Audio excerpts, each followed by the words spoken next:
The St. Clair River Classic draws one of the largest spectator viewership on the offshore boat racing circuit.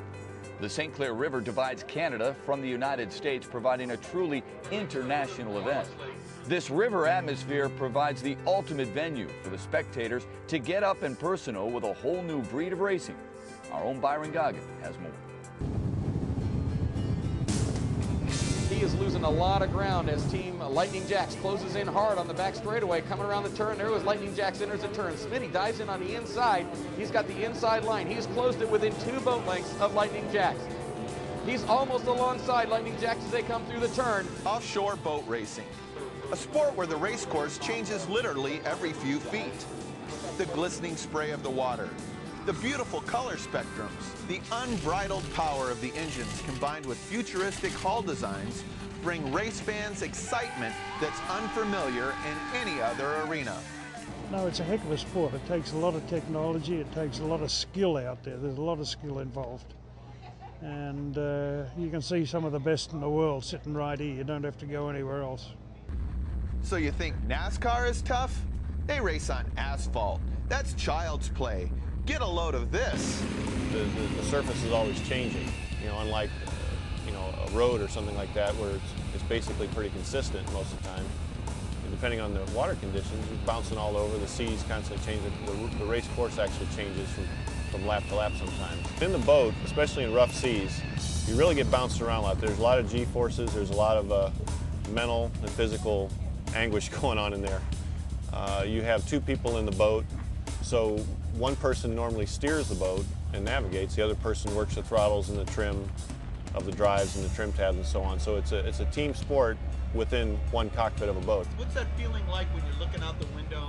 Well, it's a heck of a lot better looking out the window when you're watching another boat as you're passing it. It doesn't feel so great when somebody's going past you. But it kind of brings you back to earth, because when you look sideways, you kind of notice how quickly you're actually moving. You spend most of your time looking straight ahead, checking out things, looking in the water, seeing where your next turn is going to be, and really concentrating on that. When you get that little side glance now and then, it really kind of brings you back down to earth for a moment or two. So you have 2 types of boats in offshore boat racing.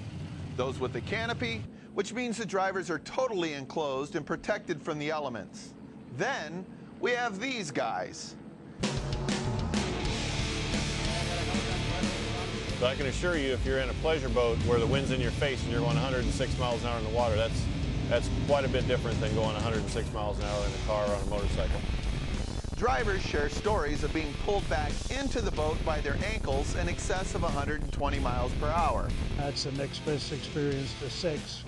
Now, it takes a certain type of individual to want to deal with the risk involved in this sport. Most are just flat-out speed freaks and adrenaline junkies. But some drivers manage to evolve themselves to star status. Well, started at a Boy Scout camp looking at a speedboat and said, hell, I can build one of them. At the age of 14, I went and did it, and the rest is history. So what is the history? You are in the history books. Tell me about it. We hold the world speed record at a speed of 317.60 miles per hour, and that was done right back in 1978. Nobody's broken it since. 2 people tried, 2 people died. It's a pretty deadly game. Now, if you're not quite that extreme, but have an interest in boats and boat racing, almost anyone can get involved. You can race any kind of a boat almost. Has to meet basic safety inspections and so on and so forth, but I started out in a 25-foot single-engine cuddy cabin boat.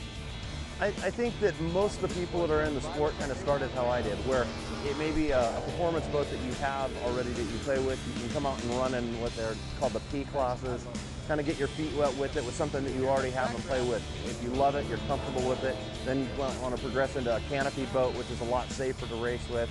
But it's a good way to get your feet wet is running the production classes. That's where we all kind of came from.